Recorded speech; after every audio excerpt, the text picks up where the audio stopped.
and welcome everyone to the CEA pre-show that we've got going on here. I am RichRad, here with the amazing partner in crime, GotMoxi. It's a pleasure to be here with you for this as we start our first week episode off over the course of the next 13 weeks. It's going to be a long 13 weeks between us for the organization CEA, which is the Corporate Esports Association, for the fall season Valorant tournament. Moxie, we've got a lot to cover today.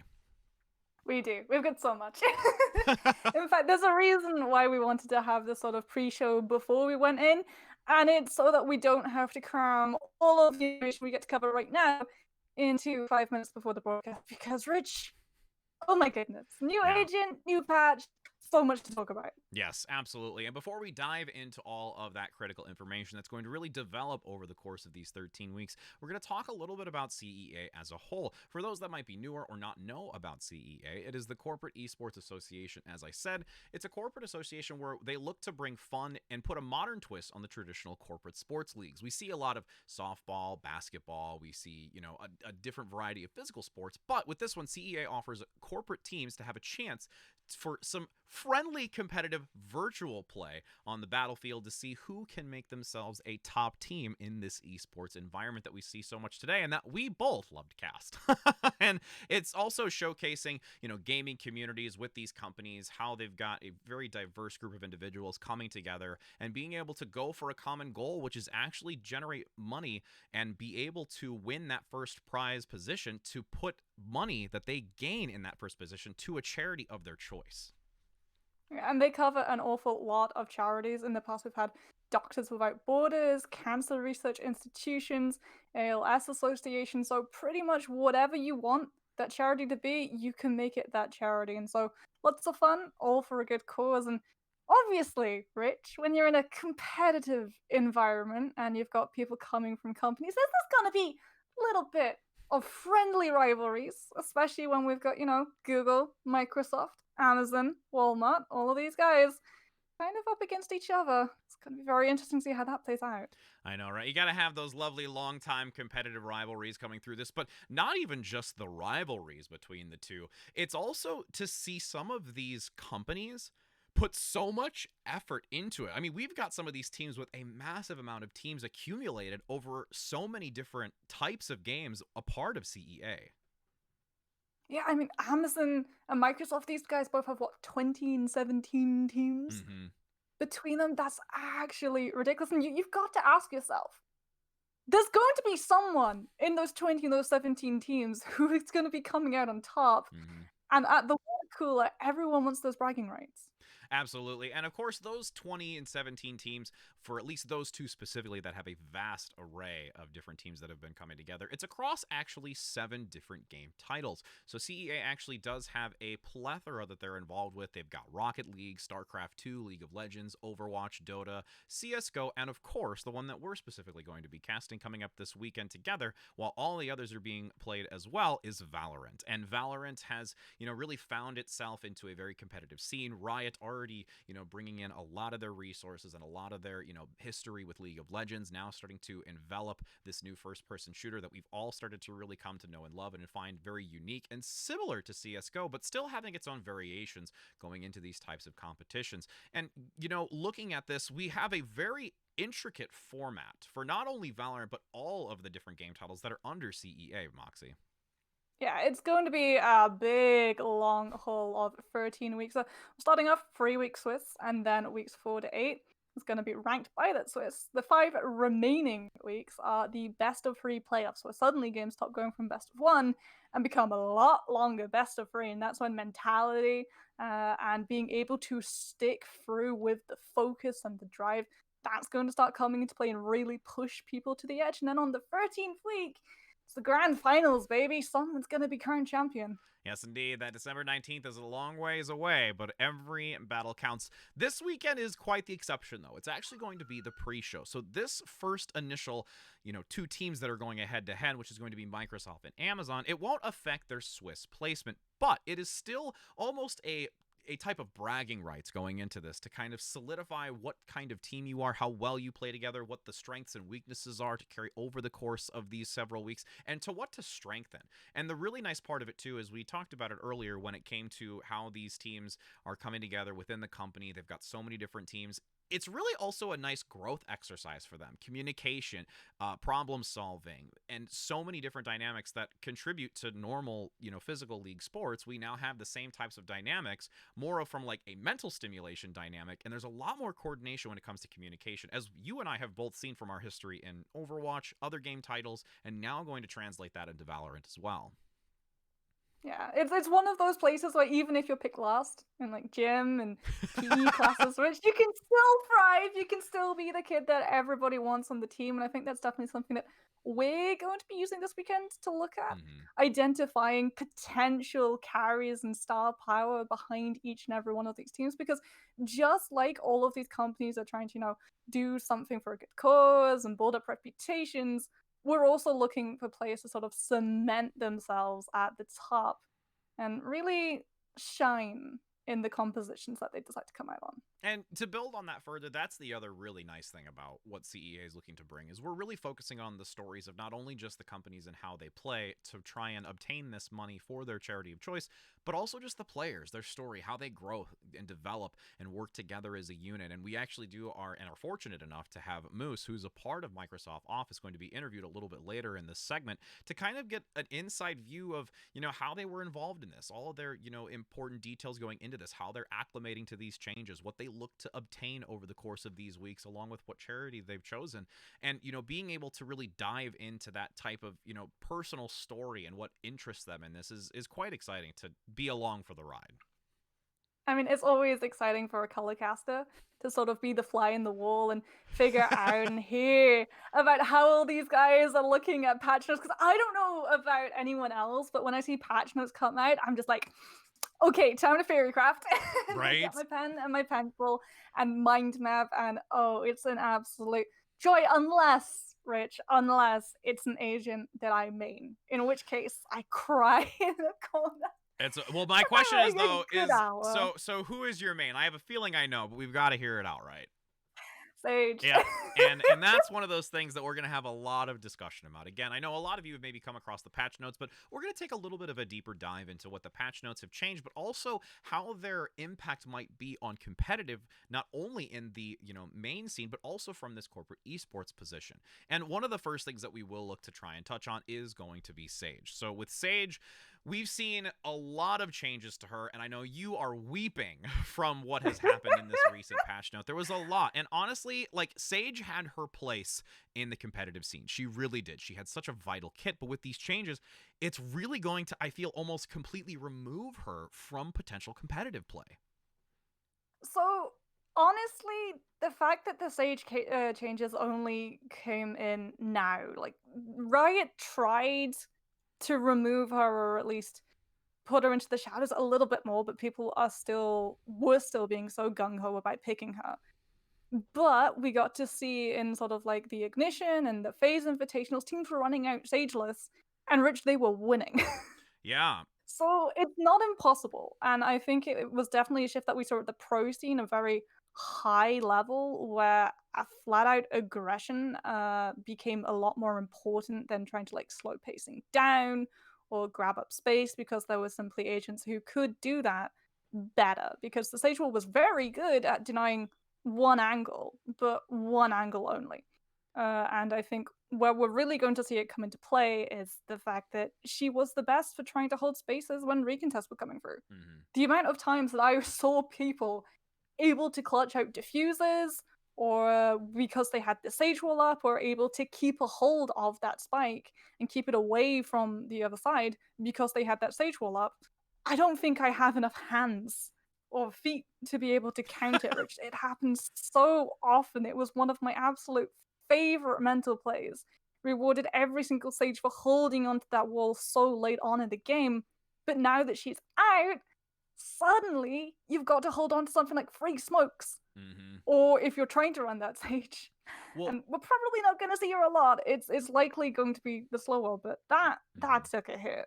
that size, it's reduced by 30%, which means all of the area denial that she had has just absolutely shrunk quite literally. Agreed. And, to build on that topic that you just talked about with the most recent tournaments that we've kind of looked at, Ignite and also FaZe specifically, we actually saw a lot of mirrored composition, specifically with Cypher, Phoenix, Brimstone, Sova, and Jet. And those were the very top 5. And like you said, basically going Sageless in these fights. And, with that selection and removal of Sage, having those types of compositions, it's going to be really interesting to see how, we've already gone into that direction where there's a lot of flash usage. There's a lot of utility when it comes to, the smoke, specifically from Jet and Brimstone, combining them together for area denial and vision denial. So with that Sage change, yeah, I would agree with you to say that they're already going Sageless, and we will just have to say rest in peace, Sage. I'm gonna find a new main! Right? It's forcing you to find a new main. That's okay. That was like me and other games where they basically crush my main, and then I just have to smile and wave and hope that they revert it. So with this moving forward, I'm curious because this is a very bold move for this type of change when you could already see some adaptation going into it. So could this be potentially reverted or dynamically changed once again? Because we both agree, moving into these type of competitive natures, the resurrection is still very critical.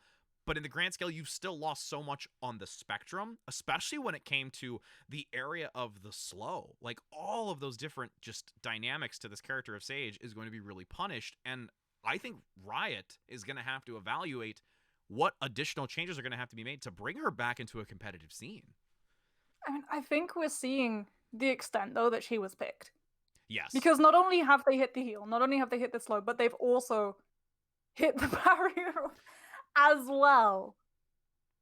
So they've docked its HP, so it forms at 400 HP, which is all well and good, but then you've got to wait 3 seconds for it to actually fortify up to its maximum HP of, I believe it's 800. Yes. And so what they're doing is they're rewarding proactive play. And that's what we're seeing teams with that Sage's compositions really flourish by being proactive. When you've got the Phoenix, when you've got the Jet, when you've got the Omen, that's all about creating your own opportunities and moving in as quickly as you can. So even if you're running Sageless into a team that's still holding onto that Sage, you can get in fast enough. You can shoot down that Sage wall, an option that wasn't available to you prior to this, and punish a team that's trying to play in the past.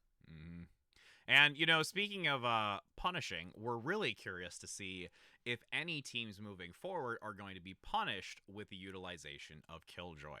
That's the one we're really looking to start seeing in the competitive. We'll kind of put that pin because I know you're still feeling that pain from Sage getting nerfed, but there is some new excitement having Killjoy come into the mix of things. Now, with this being said, though, she was already very overpowered in usage, of course. With any new agent, we see that a lot. So Nanoswarm specifically received a huge hit in this, and it's going to be very important going into these competitive weeks. It had to be. It absolutely had to be. I remember, Rich, when Killjoy first came out, and I was looking at her abilities, and I was doing all the math, and I was like, Nanoswarm requires less than 3 seconds to kill a person. If you stood in that grenade for under 3 seconds, you might be able to hike out with your life, but anything above, and you were an absolute goner. Yeah. And so it's really nice to see Riot immediately swooping in and recognizing, especially with the fact that, it was invisible. You're not wrong. You are not wrong. It's like you hand a bomb to someone, right? You're playing hot potato, and then suddenly the potato is invisible. And you don't know when it's going to go off. Well, and you feel like an object being thrown to you, and you kind of want to throw it back, but the timing is all out of whack. And so it just blows up straight in your face because you were stuck in that catch-22, where you either walk into the Nanoswarm and take damage because it's going to be activated, or you shoot at the floor hoping you can find the source of the sound and catch it when it's stealthed. But Rich, Valorant is a game of finding information. The second you shoot, you give away your position, and that's just as bad, just as costly as losing a team member early. Well, and we even saw some very cheeky tactics with this as well with the Nano Swarm, where You you say would have. cheeky, I say lovely. I I know. love the I cheese. know. I try and I've just heard that from a lot of English and British casters, so I had to really kind of like swirl that into my conversation here, just to pay homage. As we go into it, though, we see a lot of these types of tactics where it was similar to what we actually saw with Sova, where on the attacking side, when you're placing the spike, you would normally use your shock bolt. You'd shoot them high into the air to try and prevent anybody from getting to the spike and defusing it within that time. There was a lot of utilization of the Nano Swarm as well, where you would double place it around the spike so that you would be able to play a little bit more defensively. So if anyone from that defensive position is trying to remove or diffuse the spike, you couldn't. And with that now not being seen makes it even harder. So this change is going to be very helpful to try and deny that, because as you said, if you're in a double place Nano Swarm, you're obliterated, period.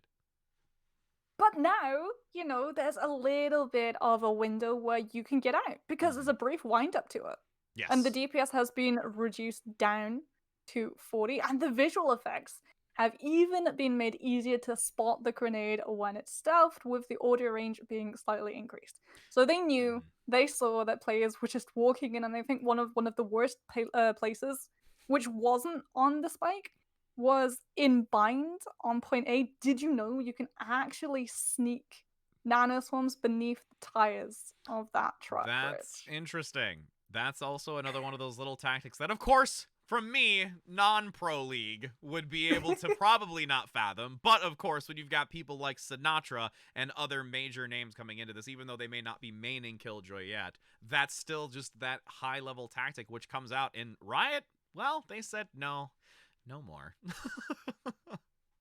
It was the change that needed to come through, and I definitely think it's not really going to affect how much we see her that much, because no, lockdown is completely absent of changes. And I Yeah. think that's because lockdown is actually pretty balanced with how they've set it up. Yes, it is extremely punishing. 8 seconds of not being able to access any ability, let alone your weapon, or even run away because you're just completely slowed down, is an absolute death sentence if you're caught within the range. But Yes. the 15-second Emphasis being charge caught. up Yeah. the 15-second charge up is where it's balanced, because you can either get the heck out of dodge, or you can have the entire team push in, and this is something that we're seeing a little bit more now. When a lockdown comes through, the side that it's up against will make that immediate decision to just rush and try and either win the fight or take the ultimate out of the equation before it can actually charge up. Pressing the attack has been very, very useful when it comes to that. And, I mean, a subtle change-up as well that we also saw. I mean, the fact that lockdown was not being changed is still going to be very viable, but there's a nice little quality of life change when it came to Sova's, recon bolt, trying to make sure that you can see that extra turret. But the fact that you get that there, it's going to cause a little bit of a distraction for anyone that presses into that zone, since you don't have that intel. And again, as you said earlier, information is key. So being able to try and help reduce that early vision of it when peeking a corner is going to also give her that little extra advantage. Even though it may be small, it's still obtaining information, which is critical in this game. I mean, what I find so ironic is that when they announced Killjoy and they said that a turret was going to be in the game, everyone thought that would be the most overpowered thing. Right? But it's the thing that's received, like, not the least amount of changes, but, the middlest. Right? The midway. Because it's balanced too. It acts like that Cypher tripwire where you just put it behind your entire team before you push if you're on the attack. Or if you're on the defense, you use it to set up a crossfire, but it still doesn't do that much damage. It's much more about gathering that information, very similar to either the Cypher camera or the tripwire. And, as we move on from Killjoy, those are like the biggest changes that we've seen. Another one that's also very interesting, which we've not seen too much into the competitive play, at least recently, with, a lot of focus being on Brimstone. We've seen a lot with Jet. You actually had Breach get a buff here. And that was really interesting to see.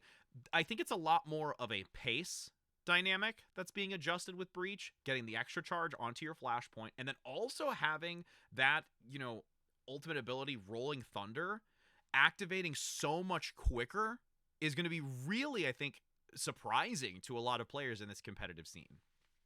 The big thing for me in the Breach is that the charge has been increased from 2 to 3. Because Breach is very situational, but there is one place where we see him the most, and that's on split A defense. He is so good at shutting down A main with those flashes. As soon as the round starts, if it's a rush push and you know that they're going to be full sacking on that point, you just flash them. But it's punishing because you have to use one of two of your charges Mhm. so very early on, literally seconds once the round has begun. But now you're going to have two spare rather than the one. So if that first flash doesn't find anything, or if you're pushed even through it, you've still got a little bit of survivability. You've still got the amount where you can actually put another flash down to buy time for the team to get that rotation going through. Well, and I've even found myself in some matches where I press forward and I say, let's just wait here for a second and force out the flashpoint. Because you know it's coming. You know it's coming around the Yep. corner. And the fact that they get that third one, now it's going to have to make you play a little cautiously. Because you're like, all right, he's got one more to his charge after already early forcing that out in these types of positions. But because of it, it really is going to be extremely interesting how that's going to work its way in, especially, on that map selection, which you just touched on. Yeah, and I think it's going to be interesting as well because we talked about defensive breach, but it also opens the doors for breach coming in a little bit more on the attack as well. Because when you're initiating pushes, you want to put CC down, you want to try and cover your back to make sure you don't lose a player early on before that spike is planted. And so you expend an awful lot sometimes guaranteeing that safety. And with breach only having two of those charges, you had to be really careful about when you invest them because you don't want to be lacking when that recontest comes through. Mhm. Especially if you're playing maps like Haven, which are just so easy with the amount of angles for that defending side to just come right on through and bulldoze through all of that setup, through all of that opportunity you'd created for yourself. So having that charge going up from 2 to 3 now means the breach has a little bit more of a window on whether he wants to play aggressively or defensively. And speaking of window of playing aggressively or defensively, we can roll right into our next agent of focus, which is going to be Viper. Now, Viper, we talked a little bit about this, outside of what we're, putting on today about discussing the biggest thing, which is the Viper's Pit. Viper's Pit now being able to visually see on the map, but also how decay works. The fact that you're no longer going to have that be detrimental to your allies and that they are no longer affected by this, I think is going to be really interesting to see how those running a Viper are going to maintain positions and try and maybe funneling to that ability when it comes to either finding picks or even the orbs to increase those amounts of ultimate charges to use this ability. I mean, the keywords in those sentence though is teams using Viper. This is true. You're not wrong. Because how often have we seen teams using Viper? It's a Mhm. very niche pick, and there's a reason for it. Viper is a sort of Frankenstein's monster, an amalgamation of a lot of different agents True. in Valorant, and we see that a lot of different agents just have more value across the board. Like you look at the wall and you say, okay, well that's really cool. We can split off someone's exit, or we can give ourselves a little bit of safety to move in. They won't be able to see us. It doesn't stop bullets. And Phoenix's wall does pretty much the exact same thing, but Phoenix still has value outside of that fight. He can be used to put a lot of pressure, create a lot of these off angles, Mhm. and force attention away from the rest of the team that can then just bulldoze their way through. Viper, not so much. Viper tends to play a lot more with the team, doesn't go for those off flanks, and so doesn't split the attention from the other side. Well, and I mean that's always been a consistent issue, and with because you've been very very much more recently involved in a lot more of the Valorant cast than myself. But do you think that these changes could actually cause her to be viable, or do you still think it's very situational, whether it's on just composition or on map? I think Viper falls into that same space as Sage. She's all about slowing tempo down. Hmm. And we're seeing that Riot are really making a push to speed things up. They want these fights to happen as quickly as possible. They want these agents to go in as quickly as possible, these recontests to go in as quickly as possible. If you have a Viper in the mix, you're waiting for setup, and it can work out on the defense for sure, but you've got to have that space to actually be able to pull it off. And we're seeing that what's happened, and this is a shift I know that happened for CS:GO because I was talking to a couple of people who are from that scene, Hmm. and they were saying about a couple of months into CS:GO, far longer than it took to occur in Valorant. Actually, there was a shift in the dynamic of how attackers approached defensive situations where they figured that attackers could actually bait the defense into giving away a lot more information than the defense wanted because they have to keep control of space, whereas the attackers just get to choose which area they want to hit and fully commit onto those. And in Valorant, it works the exact same. You look at how we have defenders immediately putting in so much utility on a map like Split so they can immediately yank that mid control away from attackers. Viper doesn't play with that because Viper is very good at holding points down, but not so much specific little pockets of the map where actual fights are going to be occurring. Well, and again, that's like we're kind of saying more of that, situational, where if you find that your team is, going against an opponent where you can gain the early advantage and you're securing either a spike point and making sure that you want to hold that, it's very, very vital. But as we've seen, because again, you said it, Riot wanting to make this much more fast paced, very aggressive, hyperactive, everything is just going to be in the nitty gritty and the grind right from the start, where these teams are getting picks seconds into matches, like where there's just high rush comps and trying to get that early advantage, and kind of leading back more so to the flashpoint that's coming out now by Breach also to be used, like those little things just constantly causing issues on the attacking side or the defending side. And as we go through this, we're going to be seeing 13 weeks of evolution as we talk about many other tournaments as well, that where there's going to be changes, adaptations. So this is only going to be something to see grow over time. But before we divert away from the recent patch notes, we do have to also mention the most important of all of these patch notes, which I think all of us have been truly waiting for. And that, honestly, is the Sova adjustment. So we want to be real honest, friends. Game lore and story and play and all of those things are amazing, but let's talk game physics, friends. We want to make sure that physics are real as possible in these games, don't we, Moxie? We do. I mean, when you've got when I read this change, Rich, all I could imagine and all I could picture mentally was that L'Oreal shampoo advert where like the hair is just waving in the wind. Yeah. And it looks really good. That's Sova's cape now. He's worth it. It's those really, really minor things that make this game so much. I mean, honestly, I'm gonna lie. I've got some jukes in me around corners here and there. I don't want my cape blowing in the wind and giving my position away. I mean, come on. You don't want to do that. You don't want to give your position away. Just be like, hi, cape. Hi, cape. Okay, I'm done. But yes, so those are all of the things that we've seen from these patch and how they're going to really impact moving forward. But one of the other things too that you briefly touched on as well, but even before this, is that you being a Sage main and you really looking to play something that you're strong with. I still could see this being where if there is a individual on these corporate esports teams that they're looking to stick with what they know because they're comfortable with it and trying to maybe work around those, nuances that we've seen in this, because again, these are skill levels from all different ranges when it comes to this corporate esports, which is why we look to lend towards that Swiss type of format, because it really starts to allow people to still be able to be pitted amongst enemies or other teams that are within their range, so it's not so one-sided, and as we can see them develop through this tournament over the next few weeks. I mean, meta doesn't always equal a win. True. And I think that the best example of that is if anyone follows Overwatch, Avoided. These guys, they run whatever the heck they want. They lock in one composition only. If you're going up against Avoided, you know exactly what you have to prepare for. But even though they're not running meta, even though they're running with heroes that some people say aren't viable, or at least weren't viable, they've since risen up the ranks in past patches, they were still coming away with wins. They were still getting extremely far, both in the tier 3 and the tier 2 scene.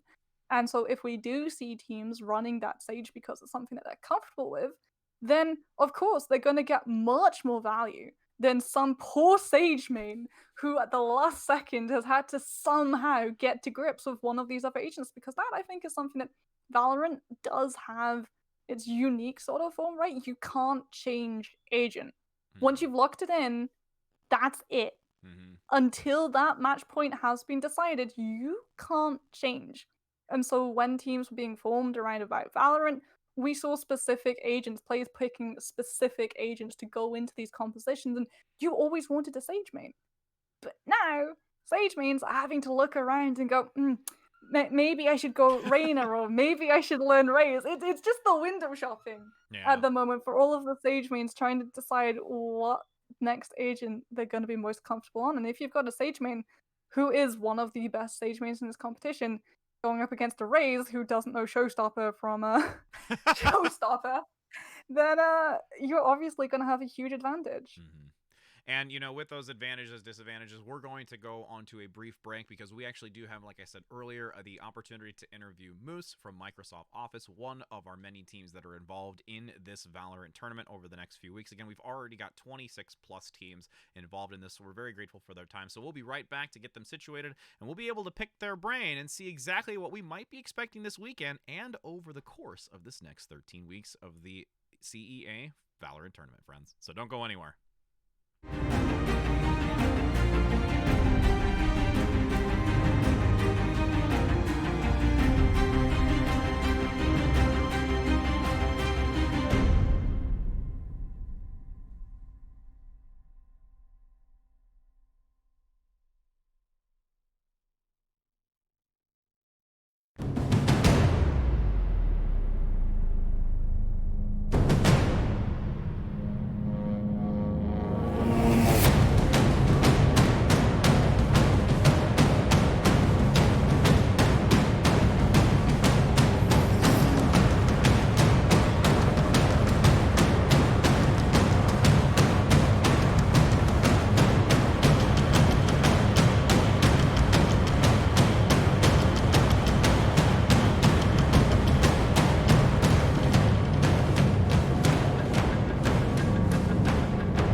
back, friends. As we are here, we are very, very excited and grateful to have this interview opportunity. Again, it will be Moose from the Microsoft Office team that is going to be playing this weekend, and we have them right here. Moose, it is a pleasure to have you. Thank you so very much for your time. How are you doing today?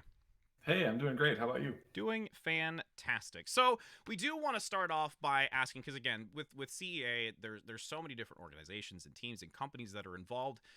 Tell us about yourself and how you got involved as the captain of this Valorant team and just involved with CEA as a whole. Yeah, so I'm Moose. I'm the captain of Microsoft's Valorant team, or one of them.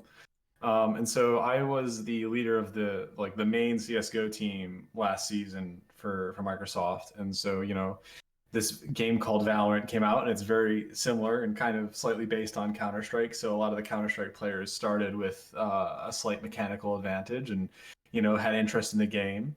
And so we all kind of wanted to play this game to learn it. And enough of the players kind of decided to play Valorant that I decided I would, step up and be a captain of a Valorant team as well.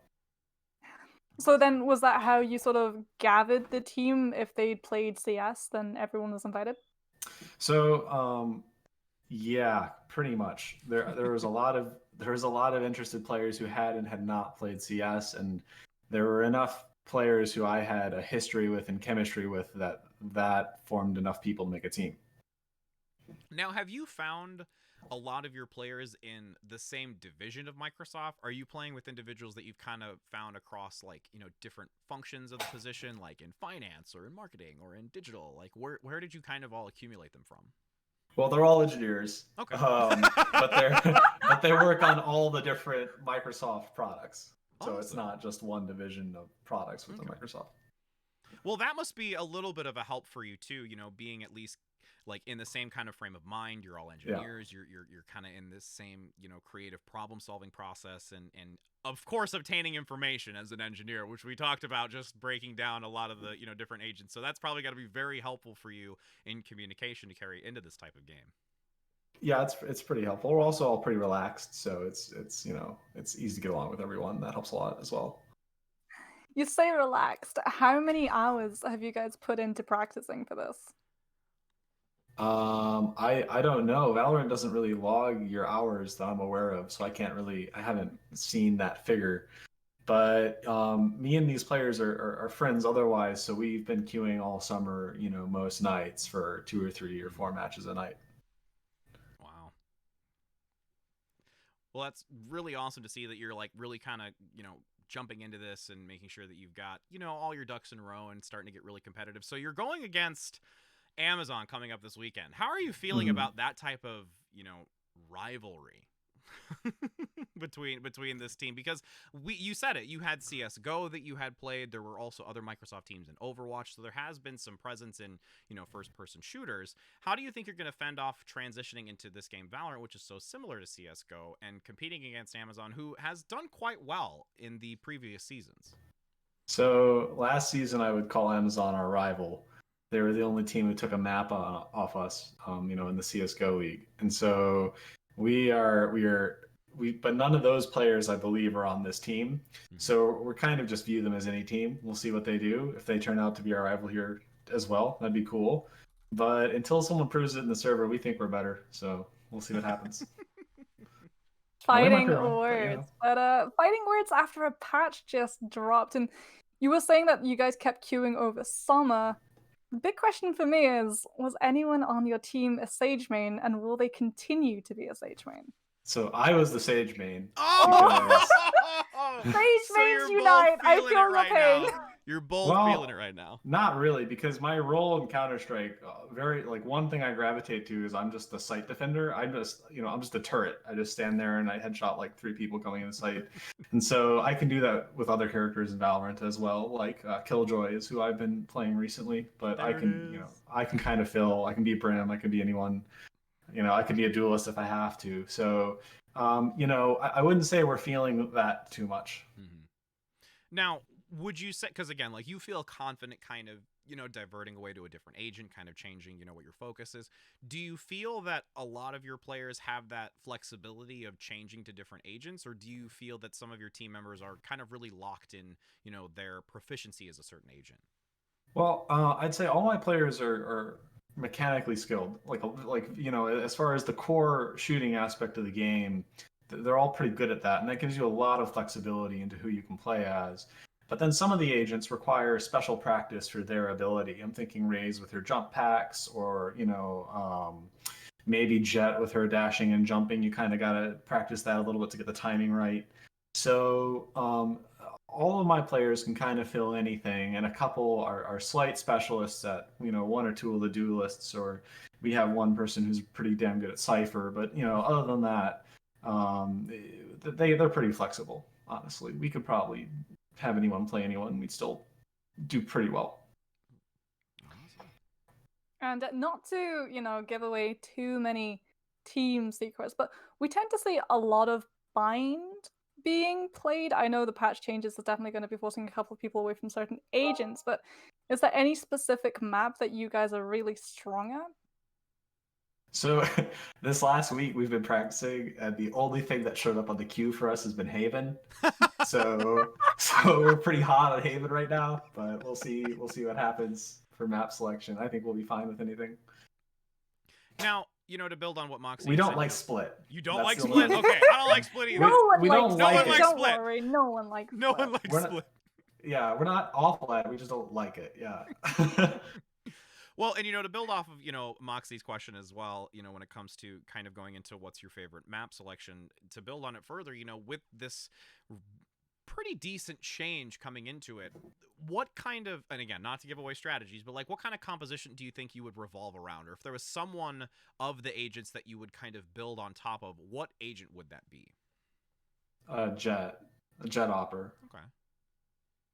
Because the op Why is so so? strong right now. An opper who can just shoot someone and get away is real strong. Okay. That'd probably be it.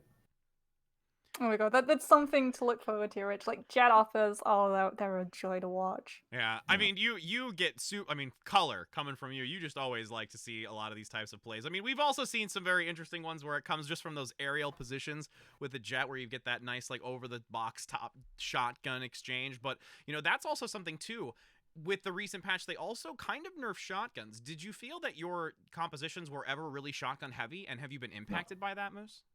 No and no. Okay. That's that. There you go. You're just like, no. I'm yet to to meet a single team, Rich, that doesn't have a composition revolving around shotguns unless they're on an economy.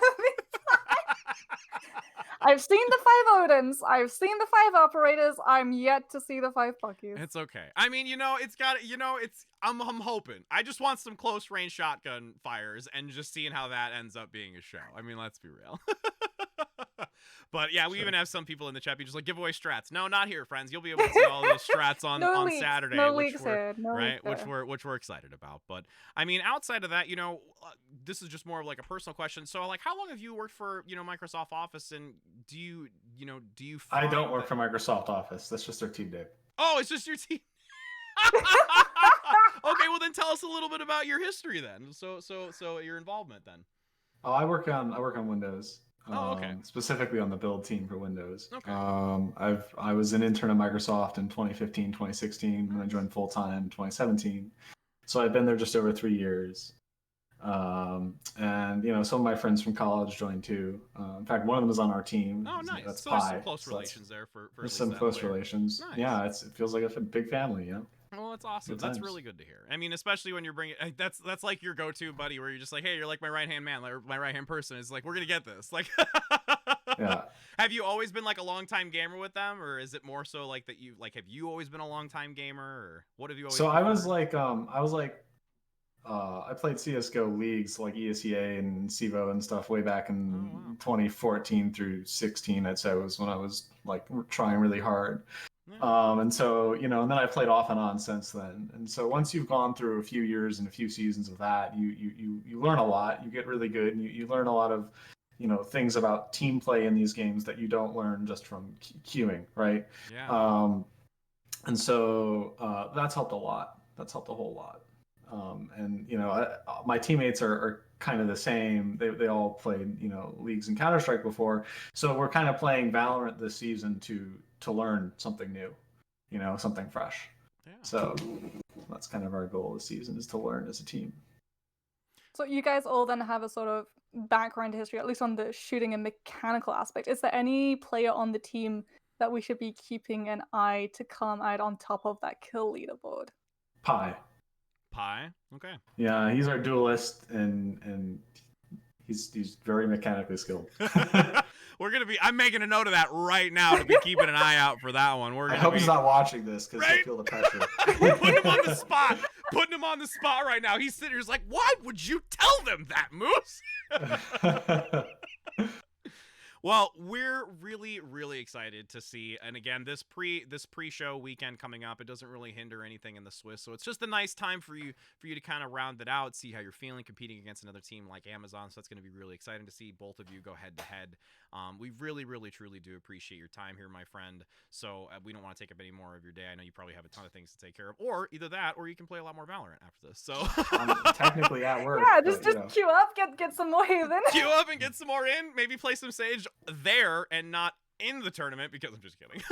Rich, you're breaking my heart right now. I know. I'm sorry. I don't mean to put the nail in the coffin, but it's like they're gonna have to do something to it. But you know, that's in time. That's in time. But so thank you so very much, Moose. We wish you a great tournament day tomorrow. We're really looking forward to getting a bird's eye view of how you and your team coordinate and play, specifically focusing on Pi. If they're watching, we're watching.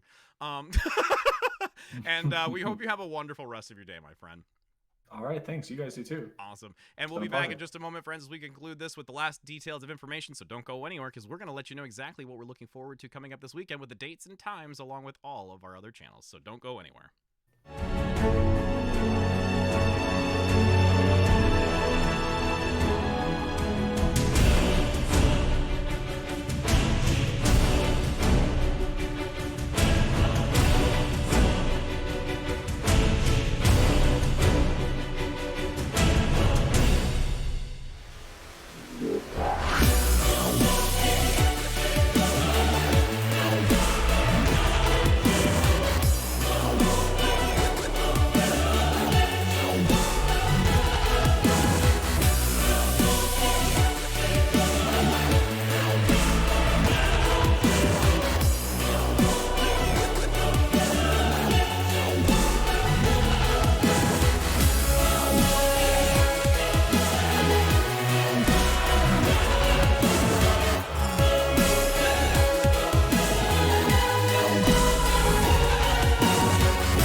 Friends, again, that was a brief little pause there because we were just letting Moose go on his way, whether he's going to play some Valorant or go take care of some errands. But we got to pick his brain, learn about the company, what his team is going to bring, and who to look out for.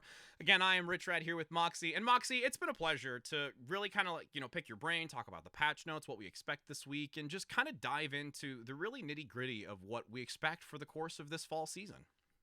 I'm so happy, though. The words Jet, Arthur, Rich, oh, they fill me with joy. I'll say this. If there's one silver lining for Sage suddenly not being meta, it's that I don't have to color cast another Sage early wall being used to get an upper player in position for reverse pick.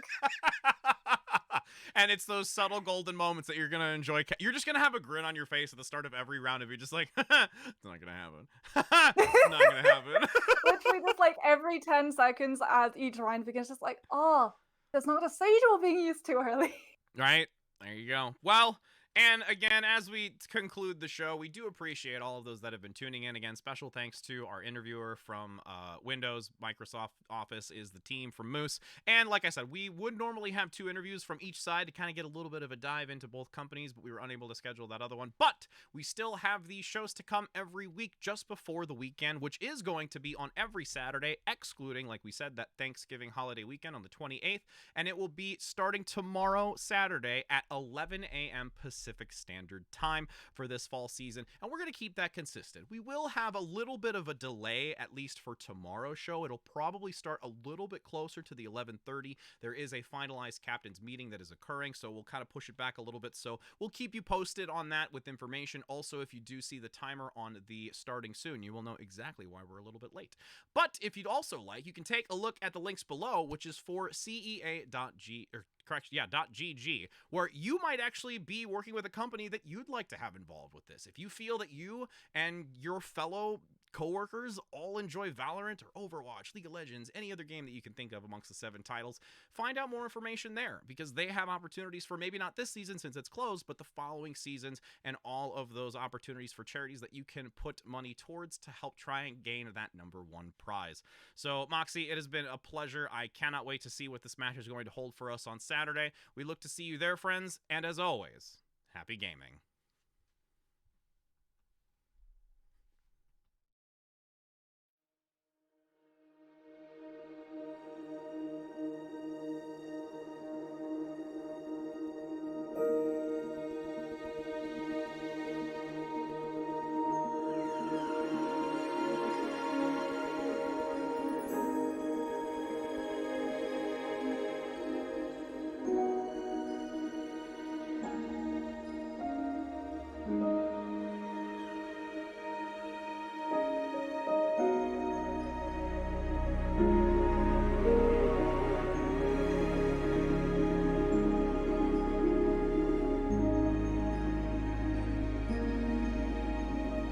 Mm-hmm.